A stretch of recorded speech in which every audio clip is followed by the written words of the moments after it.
Parmi nos frères et sœurs, nous devons nous aimer les uns les autres. Si nous jugeons souvent nos frères et sœurs, ou si selon notre propre jugement présomptueux, nous risquons d'être condamnés. Car le Seigneur, le Fils de Dieu, a dit, si vous jugez les autres avec présomption, ou si vous condamnez présomptueusement autrui, vous serez certainement condamnés par Dieu, mais si nous ne condamnons pas les autres, nous ne serons pas condamnés nous-mêmes.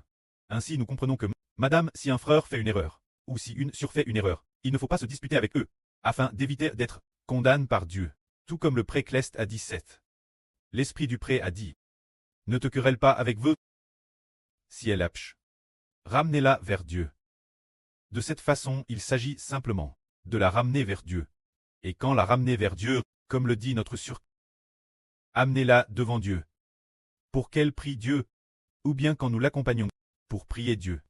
Devons-nous prononcer dans la prière des paroles de reproche? Absolument pas. Nous ne devons jamais dire « cette sur a été mal agi » ou toutes sortes de choses.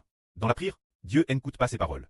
Car ce que chaque frère et sœur a commis comme pch, Dieu le sait. DJ depuis longtemps. S'il y a des fautes, le précleste, madame, si nous ne disons rien, le sait DJ, nous devons seulement la ramener vers Dieu. Si notre frère ou notre sœur a vraiment pchache, en priant avec elle, nous rendons grâce. Le précleste a fait miséricorde, il nous a choisi. Ne parlez pas trop des PHH, des frères et sœurs. Le Seigneur a déjà été crucifié pour elle. Elle n'a plus de pch. Elle aime le Seigneur. Le Seigneur a été crucifié. Ces PHH sont donc pardonnes. Il ne faut pas trop parler de ces PHH. Dites simplement merci précleste, de faire miséricorde notre sœur, de soutenir notre sœur et de fortifier notre frère. C'est ce genre de prière que Dieu agrée. Dans la prière, il doit y avoir de la miséricorde et de l'amour, et non des reproches excessifs. C'est l'enseignement du pré. Car le pré veut faire miséricorde Israël. Madame, si nos enfants d'Israël ont commis des PHS, le précleste leur pardonnera certainement. La raison de ce pardon est que le Seigneur a dit pour tous, ses enfants spirituels, t'es crucifiés sur la croix, nous devons seulement rendre grâce au précleste et prier avec un cœur qui aime sincèrement ses frères et sœurs. Dieu coûte. Si nous n'aimons pas nos frères et sœurs, peu importe comment nous prions, peu importe nos efforts dans la prière. Si la prière n'est pas faite avec amour, le précleste ne le coûtera pas. Le précleste va, madame, dester les prières des hommes. Ainsi nous comprenons qu'il faut tressage nos prières de compassion et d'amour. Le précleste les comprend. Enfin, prenons un exemple, pour que les frères et sœurs comprennent. Chez le grand prêtre de l'Ancien Testament, il y avait ce qu'on appelle l'or du jugement. Sur sa poitrine, il y avait le pectoral du jugement. Sur ce pectoral du jugement, il y avait 12 pierres précieuses l'extérieur. Chaque pierre tant grave, du nom de l'une des 12 fils d'Israël, selon leur ordre de naissance, inscrit dessus. Ainsi, l'intérieur de ce pectoral du jugement, il y avait quelque chose, appelle l'Urim et le Tumim. Ce qui signifie que la sagesse du jugement de Dieu donne au grand prêtre. Le grand prêtre le portait donc sur sa poitrine.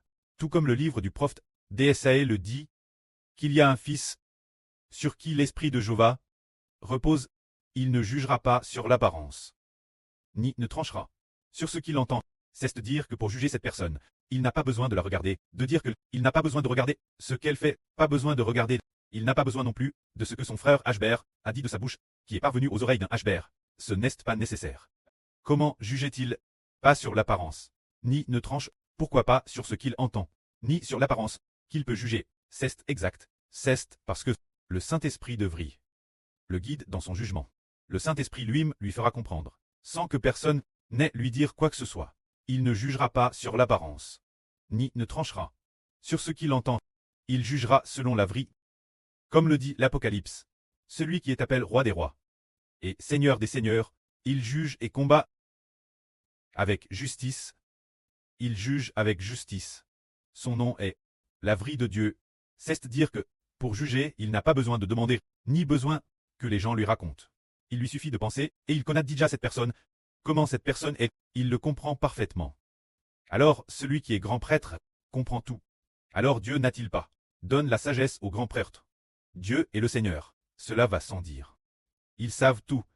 Le précleste et le Seigneur savent toutes choses. Dans ce cas, si nous traitons avec saint-cri nos frères et sœurs, alors le précleste louera cette personne.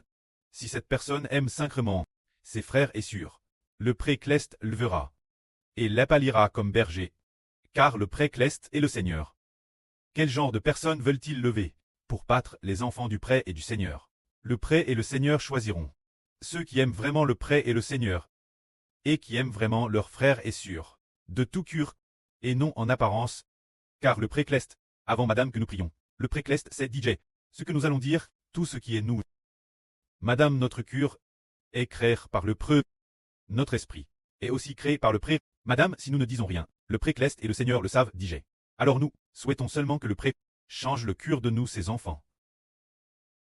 Pour que le cœur de nos frères c'est sûr, est un cœur qui aime vraiment le pré Cleste et le Seigneur, et qui, vraiment, aime les frères et sûrs, ainsi, le pré et le Seigneur se réjouiront de nous. Car si nous faisons mal, le faisons en secret, ou en secret. Pensons des choses pécheresses, ou pensons en secret. Des choses qui ne plaisent pas Dieu. Le pré Cleste le sait, DJ, et scrute toutes choses. Car la Bible dit, Jéhovah est celui qui sonde les reins et les cœurs Dieu. Plus forte raison, notre esprit qui l'acquiert. L'esprit qui habite en nous est créé par le pré Cleste. Ce que nous pensons dans notre cerveau, il le sait entièrement. Devant notre pré Cleste, toutes choses sont nues et découvertes. Ainsi, nous, avec un cœur honte et sincre, traitons les frères et sûrs. Et avec un sincre cœur aimant le pré Cleste, si nous avons vraiment pch, le pré Cleste va-t-il ne pas pardonner? Il pardonnera certainement, mais condition qu'il voit que nous nous soyons vraiment corriges, vraiment repentis, conscients de nos PHS.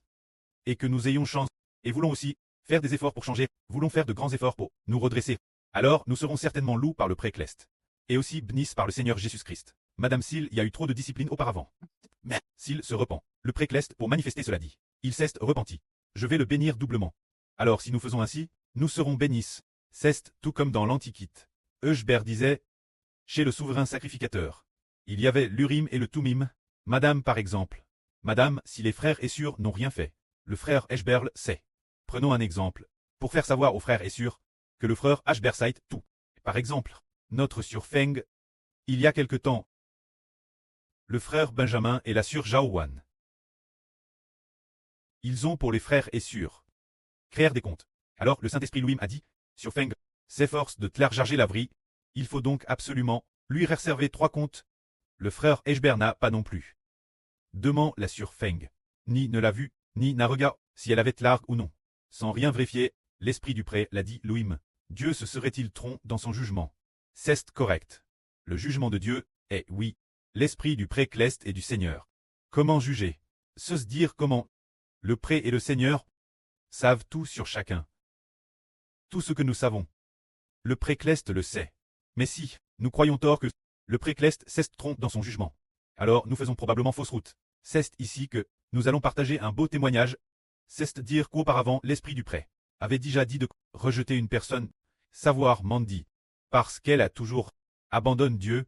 Son cœur entier s'est détourne. Alors, ce moment-ci, elle t'est repartie. Nous ne nous en serions pas trop soucis. Car l'esprit du pré a pousse ainsi. Puis une sœur a pense. Apprend que la sœur Rebecca manquait d'amour, en disant, pourquoi ne fais-tu pas de ton mieux pour la retenir et ainsi de suite, la contacter, etc. Alors ce jour-là, sur pleine de graisse a vu, concernant ce que cette sœur disait, propos de retenir Mandy. La terre a ouvert sa bouche, pour engloutir cette sœur, ce qui signifie, notre amour est-il plus grand que celui de Dieu? C'est impossible. Notre compassion est-elle plus grande que celle de Dieu? C'est impossible. Dieu a jugé. Et nous nous soumettons la volonté de Dieu. Parce que cette personne, c'est DJ oppose Dieu. Et pourtant, nous pensions encore, notre sœur maîtresse, celle qui explique pour les autres, la sœur maîtresse, pensait encore, qu'elle manquait d'amour en la réprimandant.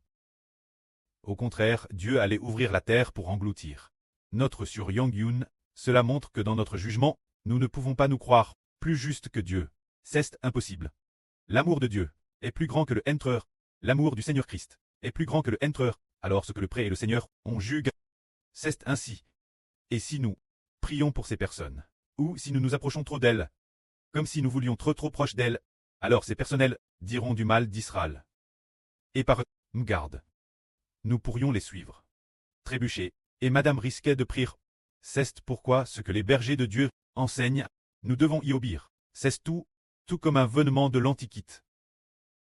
Lorsque Kor et ses partisans se sont révoltés contre Dieu, Alors beaucoup de gens ont voulu interdire pour Corps, l'époque de Mose. Cest rapport. Dans le livre des Nombres, Corps et les siens, Esther révolte contre Mose et contre Aaron. Alors Mose a dit, ce n'est pas contre Mose, ni contre Aaron, que Corps s'est révolte, mais c'est contre Dieu. Pourtant, beaucoup de gens se sont également rang du CT de Corps. Alors Dieu s'apprêta à fendre la terre pour engloutir ces gens. Alors Mose supplia Dieu en disant, Éternel, si un seul homme pêche, vas-tu détruire toute cette multitude? Alors Jéhovah dit Mose, dis-leur de soigner de corps. Ceux qui ne soigneront pas de corps seront engloutis par la terre. Alors ces gens soignent de corps pour ne pas être détruits par Dieu. Ainsi, si Dieu destine quelqu'un à la destruction, alors nous devons aussi nous loigner de lui. Si nous ne nous loignons pas, si nous nous approchons de lui, alors il se peut que Dieu nous dise, pourquoi te tiens-tu du CT de mon ennemi? Nous pourrions alors être coupables. Ainsi, nous acquérons une sagesse. Si le précleste a décerté la destruction, nous en approcher n'apportera pas de bénédiction, mais ne pourra que nous attirer des malédictions. Disons donc que, ceux que le précleste destine la destruction, nous avons déjà reconnu que c'est la vraie, nos esprits le savent-ils, ceux que le précleste a prédestiné la Grèce, aiment profondément le précleste, aiment profondément le Seigneur, au premier regard, cela se voit, et si le précleste a ainsi déquerti, alors nous devons aussi nous loigner de ceux qui ne sont pas des croyants. Si nous ne nous loignons pas, cela revient, se tenir l'oppose de Dieu. Finalement, si nous ne faisons pas attention, nous n'aurons pas de bénédiction par cette personne, mais au contraire cause délai. Cela aura apport de mauvaises conséquences. Ce serait regrettable, c'est pourquoi nous devons avoir de la sagesse. Alors de quel genre de personnes faut-il se rapprocher? Il faut se rapprocher de ceux qui aiment le précleste, de ceux qui aiment le Seigneur. Car le frère Heber a vu de ses propres yeux certaines personnes, bien SR, il y a aussi certaines de nos sûrs. L'époque, le frère Ashberler disait de ne pas coûter, mais certaines sûres se sont rapprochées de ceux qui n'aiment pas le Seigneur, qui n'aiment pas le précleste, et qui ont quitté Heber. Elles ont elles-mêmes failli trébucher, puisque l'enseignement de la Bible est la vraie. L'enseignement de la Bible pousse les gens ne pas s'éloigner de Dieu. Pourtant ils ont tous quitté le Fils choisi par Dieu, et ce Fils est celui que Dieu établit comme alliance. Recevoir ce Fils, c'est recevoir le précleste et le Seigneur. Puisqu'ils sont déjà partis, nous obéissons, pour très bénisse. Si nous n'obéissons pas, et nous approchons de ceux qui sont partis, ils ne nous aideront pas. Aimer davantage Dieu, mais ne feront que nous loigner encore plus du berger. Or quand les brebis soignent du berger, elles se font enlever par les loups. Ainsi, si nous obéissons, nous aurons de la sagesse, car les enfants qui aiment vraiment le précleste et le Seigneur, la Bible le dit ainsi. Marcher avec les sages rend sage, mais fréquenter les insensés, même ne la ruine. Si le précleste a prédestiné ces personnes très rebelles, et que nous restons avec elles, si nous ne prenons pas garde, nous partagerons leur PSH, car la Bible dit, sortez rapidement de Babylone la Grande, sortez rapidement de Babylone la Grande, afin de ne pas participer ces pichks. Dans l'Apocalypse 2, il y a des versets semblables. Ce qui signifie que, si ceux qui abandonnent Dieu sont quoi? Ce sont eux, ceux qui appartiennent Babylone la Grande, aux esprits impurs, alors nous devons nous loigner d'eux, de peur d'être tenus pour coupables. Peu importe quel point nous sommes justes. Il est impossible d'être plus juste que Dieu. Nous disons, oh, retiens-le, Éternel, pourquoi ne le retiens-tu pas? Alors Dieu va nous réprimander. Car dans la Bible, il est écrit qu'un homme a agi ainsi, et a été réprimé par Dieu.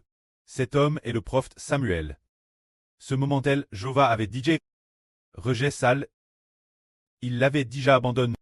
Mais quand Samuel, il priait beaucoup pour le roi Saül, il priait avec ferveur pour le roi Saül, et il pleurait sur le roi Saül. Dieu a alors réprimé le prophète Samuel en disant, Jai rejet Saül. Combien de temps vas-tu t'affliger pour lui? Jusqu'quand? Cette parole écrite dans le premier livre de Samuel, Dieu a dit, Jai rejet Saül. Combien de temps vas-tu t'affliger pour lui? Jusqu'quand? Nous comprenons donc que cette phrase contient un reproche envers le prophète Samuel, ce qui signifie, Dieu la rejet. Et tu t'affliges encore pour lui? C'est comme si on disait, Dieu ceste, il trompe. Non. Dieu ne fait pas d'erreur.